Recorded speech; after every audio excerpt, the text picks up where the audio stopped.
아멘. 할렐루야. 3일 저녁 하나님 전에 나오신 성도님들을 예수님의 이름으로 축복하고 또한 환영합니다. 말씀에 앞서 광고 말씀드리겠습니다. 배두수 권사님 시의원 선고사무소 개소식이 오는 토요일 오후 5시에 도천동 신안상가아파트 201호에서 있습니다. 참석이 가능하신 분은 함께 하셔서 응원과 격려를 전해주시기 바랍니다. 아울러 구역예배 교환이 매주일 사무실에 준비되어 있습니다.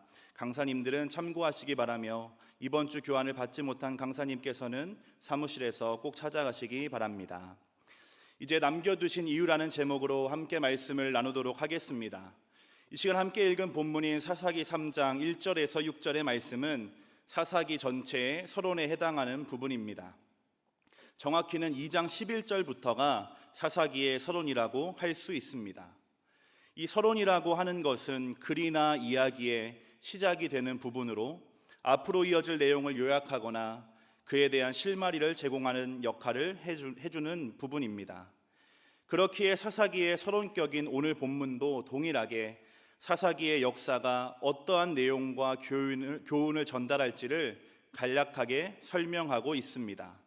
그리고 이 본문이 알려주는 사사기의 내용이란 이스라엘의 범죄와 타락, 그로 인한 징계와 심판, 그래서 겪게 되는 고통의 때에 죄를 깨닫고 돌이키는 회개와 그때마다 신실하게도 이스라엘의 망각과 범죄에도 불구하고 응답하시고 구원하시는 하나님의 이야기를 소개해주고 있습니다. 우리가 주목해야 할 점은 12번이나 반복되는 이 범죄와 심판, 회개와 구원의 쳇바퀴가 여호수아가 죽은 후에 혼란스러웠던 그 당시에 국한된 것이 아니라 오늘 우리에게도 너무나 익숙한 모습이라는 것입니다. 마치 이스라엘이 400년의 노예 생활에서 해방시켜 주신 하나님을 잊어버리고 또 약속의 땅으로 인도하여 주신 하나님을 잊은 것처럼 하나님 주신 은혜로 믿음이라고 하는 큰 선물을 받아서 하나님 자녀가 되어 살아가는 우리 또한 받은 은혜는 쉽게 잊어버리고 이 생의 안목과 자랑을 향하여 또한 그것을 위하여 익숙했던 죄의 자리로 너무나 쉽게 돌아가고 있기 때문입니다. 그렇기에 사사기의 이야기들은 약 3200년 전에 중동 어느 한 곳에서 있었던 내용이 아니라 오늘 우리의 이야기가 된다고 할 수 있겠습니다. 그러므로 우리는 이 시간 이 말씀 속에서 우리에게 주시는 하나님의 뜻과 마음을 발견해야만 할 것입니다. 그런 시간이 되기를 소망합니다. 이제 그러한 마음을 가지고 함께 말씀을 살펴보도록 하겠습니다. 오늘 본문의 1절과 4절을 보게 되면 시험이라고 하는 단어가 반복되어 등장하고 있습니다. 여호와께서 이스라엘을 시험하려 하시며 또 4절에는 남겨두신 이 이방 민족들로 이스라엘을 시험하사. 교회 내에서 시험이라고 하는 말을 생각하게 되면 믿음으로 인한 여러 가지 과정들을 떠올리게 됩니다. 하지만 사실 시험이 가장 익숙하고 많이 쓰이는 곳은 학교가 될 것입니다. 초등학교 6년, 그 어린 학생들도 벌써 시험을 당하고 있습니다. 중학교 3년, 고등학교 3년, 이후에 대학교와 대학원까지 무수히도 많은 시험을 준비하고 치르게 됩니다. 어른들도 마찬가지입니다. 종이 시험지를 받아들지 않았을 뿐 우리의 삶에는 수없이 반복되는 시험과 시험의 연속이라고 할 수도 있겠습니다. 저 또한 학생일 적에 많은 시험을 보았습니다. 잘 보았을까요? 잘 보지 못했을까요? 날짜를 세어보니 제가 우리 교회에 온 지가 이번 주일이 되면 딱 6개월이 되어 갑니다. 그렇게 길면 길고 짧으면 짧을 수 있는 6개월 동안 지켜보신 바에 의하면 학창 시절의 정현수 학생은 어떠한 학생이었을 것 같습니까? 보시는 그대로 매우 모범적인 학생이었습니다. 물론 집, 학교, 또 교회를 반복하는 생활과 성적이 항상 같지 않았다고 하는 슬픈 이야기가 전해지지만 그럼에도 아주 넓은 범주에서 보면 모범생 축에 드는 학생이라고 믿어주시기 바랍니다. 이런 저의 학창 시절에 우연히도 교과서 위주로 공부했다라고 하는 유명한 말처럼 특별한 사교육의 도움 없이 좋은 성적을 받았던 학생들이 있었습니다. 그냥 잘한 것이 아니라 전교 1등이었던 친구, 또 수능에서 만점을 받았던 친구도 있었습니다. 이 대단한 분들의 공통점은 수업을 참 잘 들었다라고 하는 것입니다. 이분들이 수업을 잘 들었던 이유는 분명합니다. 타고난 성실함 때문이기도 하지만 수업을 하시는 선생님께서 시험의 문제를 낼 거라는 사실을 알고 있었기 때문입니다. 수업을 통하여서 충분히 공부하여서 내용을 숙지하게 되면 자연스럽게 어떤 내용이 문제에 나올지까지 알게 되는데, 그때 이 출제자의 의도와 경향 또 성향을 알고 있으면 시험을 어렵지 않게 치를 수 있었다는 것이 이분들의 이야기입니다. 그러나 이와는 반대되는 학생들도 매년 있었습니다. 예를 들면 시험 당일에 와서 오늘 시험 어디서부터 어디인지를 물어보는 친구, 또 수업 시간에 졸다가 잘못 들어서 다른 부분을 밤새워 공부한 친구, 이분들이 좋은 성적을 받을 리가 만무했습니다. 그래서 시험 시간에 보면 이분들이 하는 행동은 멍하니 천장을 바라보다가 펜을 굴리기도 하고 손가락 사이를 볼펜으로 찍어가며 내용을 맞춰보는 것이 이분들의 모습이었습니다. 마찬가지로 우리의 인생도 시험의 연속이라고 할 수가 있는데, 우리 인생의 주인이시며 스승이시고 또한 출제자가 되시는 하나님께서 준비하신 시험에도 의도가 분명히 있을 것입니다. 그렇게 이 의도를 정확하게 알지 못한다면 우리가 마주하는 시험은 잘 치를 수 없을 뿐더러 준비하는 그 과정 또한 매우 고통스러울 수밖에 없을 것입니다. 그렇게 오늘 사사기의 말씀이 우리에게 던지는 질문이면서 교훈은 우리의 삶을 향하신, 우리를 향하신 하나님의 뜻은 무엇인가, 우리의 삶에 있는 하나님의 의도는 무엇인가가 될 것이고, 더 나아가서 그것을 분명하게 잘 알아야 한다는 것이 될 것입니다. 1절과 2절의 말씀입니다. 함께 읽겠습니다. 여호와께서 가나안의 모든 전쟁들을 알지 못한 이스라엘을 시험하려 하시며 이스라엘 자손의 세대 중에 아직 전쟁을 알지 못하는 자들에게 그것을 가르쳐 알게 하려 하사 남겨두신 이방 민족들은. 아멘. 하나님이 우리에게 내어주신 시험의 첫 번째 의도입니다. 하나님께서 가나안의 원주민을 남겨두신 첫 번째 이유는 전쟁을 모르는 세대에게 전쟁을 가르쳐 주시기 위해서입니다. 하나님에게 이 전쟁에 대한 교육을 받아야 하는 세대는 출애굽의 10가지 재앙도 보지 못한 세대, 바다가 갈라지는 기적도 보지 못한 세대였습니다. 더 큰 문제는 여호수아를 비롯한 말 그대로 전설과도 같은 이전 세대가 하나님에 대한 바른 신앙을 전수해 주지 못했다는 것에 있습니다. 여호수아 또 모세로부터 이어지는 이 출애굽의 1세대, 얼마나 위대한 인물들이었습니까? 직접 하나님의 말씀을 따라 나섰던 사람들이었고 하나님의 기적을 경험했던 사람들이었고 만나를 매일같이 먹었으며 구름 기둥과 불 기둥을 직접 본 사람들이었습니다. 그러나 이 위대한 인물들도 한 가지 실수를 하게 되는데, 그것은 자신들의 그 대단한 믿음, 하나님을 향한 온전한 믿음을 다음 세대에게 전달해 주지 못했다라고 하는 사실입니다. 그 결과 전쟁만이 아니라 이 새로운 세대는 이스라엘의 하나님이신 여호와를 알지 못하는 문제의 세대가 되고 말았습니다. 2장 10절의 말씀입니다. 그 세대의 사람도 다 그 조상들에게로 돌아갔고 그 후에 일어난 다른 세대는 여호와를 알지 못하며 여호와께서 이스라엘을 위하여 행하신 일도 알지 못하였더라. 그러하기에 하나님께서는 이들에게 시험을 통하여 전쟁을 가르쳐 주셔야만 했던 것이고 싸움의 방법을 가르치셔야만 했던 것입니다. 이러한 이스라엘에게 전쟁을 가르친다라고 하는 것의 의미는 전략을 가르치거나 전술을 가르치는 것이 아님에 분명합니다. 군사력을 키우는 방법, 판단력을 기르는 방법을 가르쳐 주시는 것이 아니었습니다. 앞으로 마주할 수많은 전쟁에서 왜 싸워야만 하는지, 그 싸움의 이유와 무엇보다 그 전쟁들의 주관자이시며 이스라엘의 유일한 왕이신 하나님이 누구인가를 분명히 가르치는 것이 하나님의 목적이었다라고 하는 것입니다.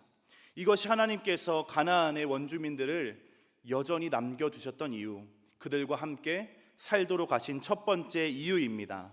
전쟁을 가르쳐 주시기 위해서입니다. 사사기 2장 3절에는 이러한 표현이 있습니다. 내가 그들을 너희 앞에서 쫓아내지 아니하리니 그들이 너희 옆구리에 가시가 될 것이며, 이 이스라엘에게 남아있던 가나안의 원주민들은 마치 눈에 있는 가시처럼, 옆구리에 박혀져 있는 가시처럼 신경 쓰이고 고통스러운 존재였습니다.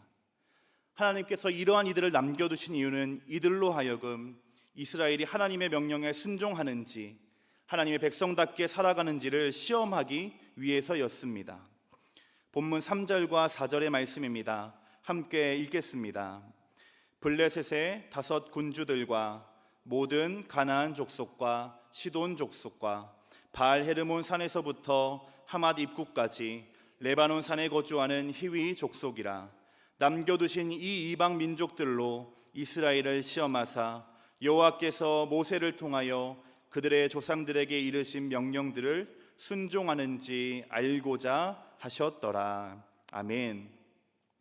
이 본문 속에서 우리는 세상의 시험과 하나님의 시험의 차이점을 발견할 수가 있습니다. 세상의 시험들, 모든 시험이라고 해도 무방할 이 시험들의 목적은 점수를 매겨서 평가하는 데 있습니다. 그래서 등급을 매겨서 잘한 사람과 못한 사람을 나누고, 잘한 이에게는 칭찬을 주고 못한 이에게는 책망을 하는 것이 세상 시험의 목적입니다.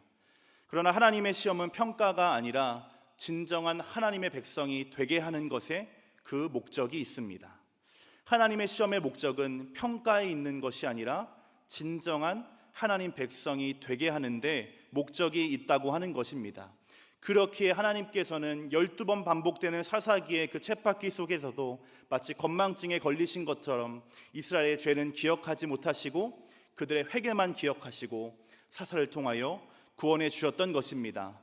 그렇게 진정한 하나님의 백성답게 살아갈 때에 하나님께서 주시는 복을 받아서 아브라함에게 약속하셨던 복의 근원이 되게 하는 것, 그래서 온 세상을 아름답게 하는 것, 온 세상을 천국이 되게 하는 것이 하나님의 목적이셨기 때문입니다.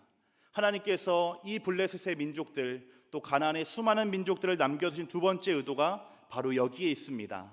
참된 하나님의 백성을 만드는 것입니다. 이 두 가지를 정리하게 되면 하나님께서 이스라엘에게 시험을 내시는 두 가지 의도는 가나안의 원주민을 남겨둠으로써 전쟁을 가르치고 또한 순종을 가르치기 위해서입니다. 전쟁과 순종에 대한 교육입니다. 시험의 범위가 정해졌고 시험의 목적도 정해져 있습니다. 이제 학생이 해야 할 일은 주어진 내용을 잘 공부하여서 시험에서 알맞은 답을 적어내는 것입니다. 그러나 이스라엘의 새로운 세대의 선택은 그와 같지 못했습니다. 오늘 본문 5절과 6절의 말씀입니다. 함께 읽겠습니다. 그러므로 이스라엘 자손은 가나안 족속과 헷 족속과 아모리 족속과 브리스 족속과 히위 족속과 여부스 족속 가운데에 거주하면서 그들의 딸들을 맞아 아내로 삼으며 자기 딸들을 그들의 아들들에게 주고 또 그들의 신들을 섬겼더라. 아멘. 하나님께서는 가나안의 잘못된 문화와 전통을 배우지 말라는 의미로 교류를 금하셨을 뿐만 아니라 그들을 진멸하여서 결코 물들지 말라고 하셨습니다.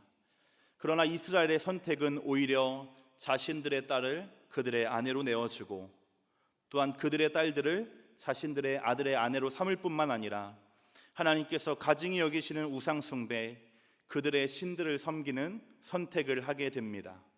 그리고 이 선택은 징계와 심판으로 이어지는 사사기의 쳇바퀴의 원인이 되었고 약속의 땅에 정착하기는 했지만 참된 평화에 이르기까지는 마치 여전히 광야에 머물고 있는 것처럼 멀고 먼 길을 돌아갈 수밖에 없게 되었습니다. 하나님의 의도와는 다른 선택, 잘못된 답을 적어냈기 때문에 일어난 일입니다. 이스라엘은 적과 꿀이 흐른다고 하는 약속의 땅 가나안에 도착하면 고생은 끝나고 행복은 시작될 것이라고 생각했습니다. 하지만 오히려 그 땅은 광야에서는 한 번도 멈추지 않았던 만나가 그쳐진 곳이었고, 낮과 밤을 지켜주었던 구름 기둥과 불 기둥이 사라진 곳이었습니다. 그러하기에 가나안에서의 삶은 오히려 안심하며 쉴 곳이 아니라 더욱더 신중하고 신실하게 매일매일 하나님 앞에 살아간다는 생각으로 하나님의 명령 앞에서 나를 비추어 돌아보며 스스로를 다그치고 훈련해야 하는 실전의 장소였던 것입니다. 그래서 하나님께서는 시험을 통하여 이스라엘에게 전쟁과 순종, 또 하나님에 대한 바른 신앙을 가르치고자 하셨지만 이스라엘은 그 뜻을 깨닫지 못하고 잘못된 답을 적어내고 말았습니다. 그리고 사사기는 이 잘못된 답의 원인을 신앙 전수의 실패 때문이라고 알려주고 있습니다. 출애굽의 역사를 경험했던 모세에서부터 여호수아로 이어지는 위대한 세대와 사람들이 있었지만 그들의 경험과 신앙도 전달되지 않고 이어지지 않았기 때문에 한 세대의 우화로 끝이 나게 되었습니다. 위대한 인물과 역사도 반드시 그 끝이 있고 그 끝이 나기 전에 다음 세대에게 전수해 주어야 한다는 의미가 될 것입니다. 그렇기에 이러한 세대, 어른 세대에게 주어진 책임과 의무는 먼저는 하나님 앞에서 바른 학생이 되는 것입니다. 주일마다 또 매일 강단에서 선포되는 하나님의 말씀을 잘 배울 뿐만 아니라 가르쳐 주시는 하나님의 의도까지 깨달아서 매 순간 준비된 모범 답안을 선택하는 것, 그것이 먼저는 우리의 의무가 되어야 할 것입니다. 또한 두 번째 의무는 자녀 세대에게는 날마다 믿음의 선택을 하는 모습을 통하여서 말이 아니라 삶으로 가르치는 훌륭한 스승이 되는 것입니다. 할머니 또 할아버지는 믿음 지키기 위하여 배운 대로 살아가기 위해 참으로 애를 썼단다. 아빠 또 엄마는 순종하는 것이 쉬운 일이 결코 아니었단다. 그럼에도 하나님 말씀에 순종했던 이유는 지금까지 지켜주셨던 하나님을 기억했기 때문이란다. 우리의 삶에 정말로 전해주어야 할 것이 있다면 이 귀한 유산, 믿음의 유산을 전해주어야 한다는 것입니다. 가정의 달이라고 불리는 5월이 지나가고 있습니다.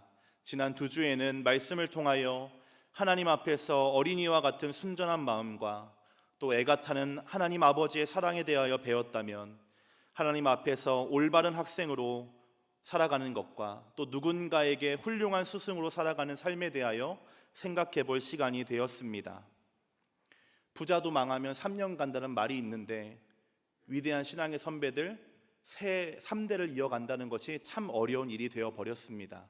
누군가는 한 대를 걸러서 이어지지 못하는 경우도 있고, 누군가는 그 힘겨운 싸움을 지금도 싸워가고 있습니다.